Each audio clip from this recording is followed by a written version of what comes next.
Gulf സഹകരണ കൗൺസിലിന്റെ 46ാമത് ഉച്ചകോടി ബഹ്റൈനിലെ മനാമയിൽ നടന്നു.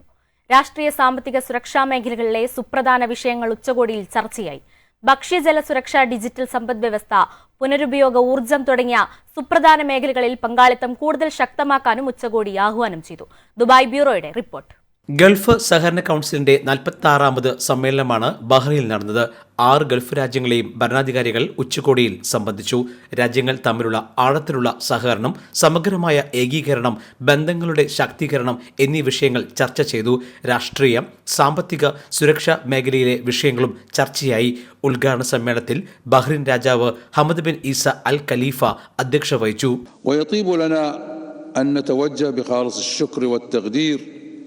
لأخينا العزيز صاحب السمو الشيخ مشعل الأحمد الجابر الصباح أمير دولة الكويت الشقيقة على قيادته الرشيدة للدورة السابقة وما حققته من نتائج مثمرة أسهمت في خدمة المصالح العليا لمجلس التعاون وتلبية تطلعات شعوبه. ബഹ്റൈനിലെ സക്കീർ പാലസിലാണ് ഉച്ചകോടി നടക്കുന്നത്.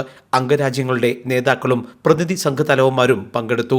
സാമ്പത്തിക സുരക്ഷാ മേഖലയിലെ യോജിച്ചുള്ള പ്രവർത്തനങ്ങൾ, അറബ് പ്രാദേശിക രാജ്യാന്തര വിഷയങ്ങൾ എന്നിവയും ഇവർ സംസാരിച്ചു. ഈ മേഖലയുടെ സ്ഥിരതയെ പിന്തുണയ്ക്കുന്നതിലും രാജ്യങ്ങൾക്കിടയിൽ സഹകരണം ഏകീകരിക്കുന്നതിലും GCCയുടെ പങ്ക് വർദ്ധിപ്പിക്കണമെന്ന് ഉച്ചകോടി ആവശ്യപ്പെട്ടു. GCC രാജ്യങ്ങളുടെ സുരക്ഷ, സ്ഥിരത, സമൃദ്ധി എന്നിവ കൂടുതൽ ശക്തമാക്കാനും ഉച്ചകോടിയിൽ തീരുമാനമായി. Jaihind News, Dubai. One anchor every week, 20 years, 1,000 episodes on one TV channel. Middle East this week, an Elvis Chummar TV show. Exclusively on Jayhind TV. Stay tuned for the 1,000 countdown.